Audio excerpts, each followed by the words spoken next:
গাজর কেটে নিয়েছিলাম। আর ডাল আগে থেকে ভিজিয়ে দিয়েছিলাম। আর এগুলো একটু প্রেসার কুকারে দিয়ে একটু সেদ্ধ করে নেব। একটা সিটি দিলেই একটু সেদ্ধ মতো হয়ে যাবে। তারপর ডালটা দিয়ে সেদ্ধ করব। নাহলে একসঙ্গে সব সেদ্ধ করলে ডালগুলো আগে সেদ্ধ হয়ে যাবে আর এই গাজর এগুলোই রয়েই যাবে, সেদ্ধই হয় না। সেজন্য 1 গ্লাস পানি দিলাম আর একটু নুন আর একটু হলুদ গুঁড়ো দিয়ে দেবো।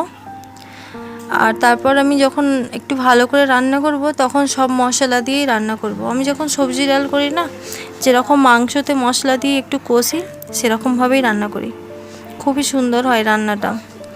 আর আমি সবজি ডাল কীভাবে রান্না করেছি সেটা তোমাদের দেখাতেই পারলাম না, কারণ সুপিয়ান উঠে পড়েছিল, খুবই বিরক্ত করছিল। আমি তাড়াতাড়ি করে রান্নাটা করে নিয়েছিলাম।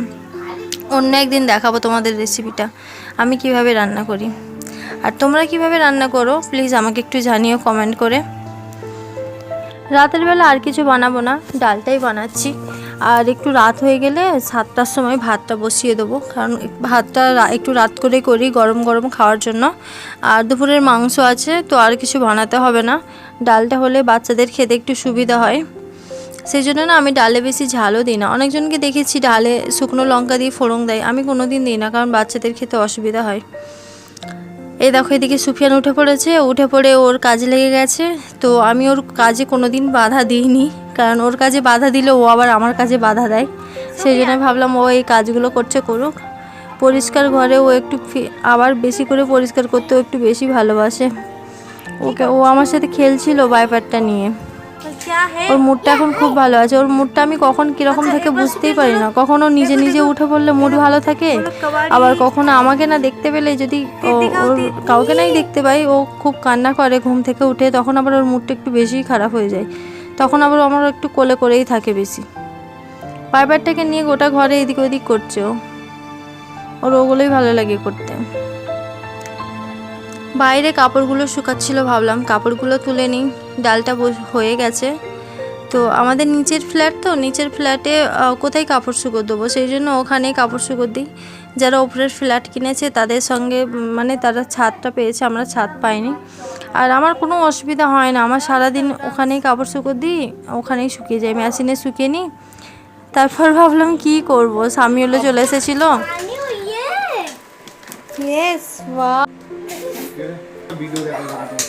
ना पिज्जा। हाँ 1 मिनट से पिज्जा का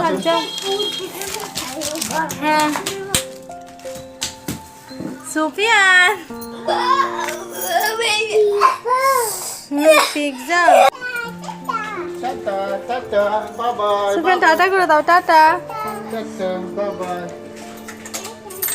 बाय बाय बाय बाय।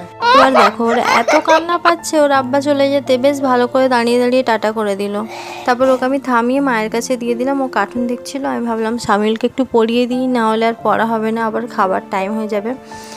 এবার ওকে পড়ানো হয়ে গেলে আমি সুফিয়ানের খাবারটা নিয়ে আসবো, সুফিয়ানকে খিচুড়ি খাওয়াবো। সুফিয়ান বলো থ্যাংক ইউ, সরি সরি क्या है आपको दवा आप। সুফিয়ানের খাওয়া হয়ে যেতে আমি মাকে আর সামিলকেও খাবার দিয়ে দিলাম। তোমাদের তো বলা হয়নি, মাংসটা কম ছিল বলে আমি একটু ডিম রান্না করে নিয়েছিলাম, যাতে একটু ম্যানেজ হয়ে যায়। তো সামিলকে আমি বলিনি যে মাংস আছে, নাহলে ও আবার বলবে আমাকে মা মাংসটাই দাও। ওদের আমি খাইয়ে দিয়ে তো আমি ওনার সাথে একটু ঘুরতে বেরিয়ে পড়লাম। ঘুরতে ঠিক নয়, সুফিয়ানের জন্য জুতো কেনার ছিল, কারণ সুফিয়ান সামিউলের ছোটোবেলার জুতোগুলোই পরে, ওর পায়ে হয় বলে সেরকমভাবে কোনো কিছু কেনাই হয় না। আছে ওর নতুন জুতো কোথাও গেলে পরে, কিন্তু ঘরে পরার মতো সবসময়ের জুতো নেই। আমি ভাবলাম ওদের খাইয়ে দিয়েছি, চলো আমরা একটু জুতো কিনে নিয়ে আসি। ওরা দুজনেই মায়ের কাছে বসেছিল, টিভি চালিয়ে দিয়েছিলাম, কার্টুন চালিয়ে দিলে ওদের কোনো চিন্তা থাকে না আমার। তবুও ছোটোটা একটু কান্না করে, কোনো কোনো সময় নিয়ে চলে যায়, আবার আজকে দেখি না বসেই আছে, সেই জন্য আমরা দুজনে বেরিয়েই পড়লাম। তো অনেক দূরে দূরেই গেলাম, কিন্তু কোনো দোকান খোলাই ছিল না, তোমরা দেখতেই পাচ্ছ সব দোকানগুলোই বন্ধ। আজও হোলি ছিল, সেই জন্য সবাই মানে বেশিরভাগই দোকান বন্ধই থাকে, কিন্তু বিকেলবেলা অনেকজন খোলে আবার অনেকজন খোলে না। সেই জন্য ভাবলাম কোথাও ঘুরে লাভ নেই, চলো বাড়ি ফিরে যাই। উনি বলছিলেন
ডাইজেস্ট করার জন্য।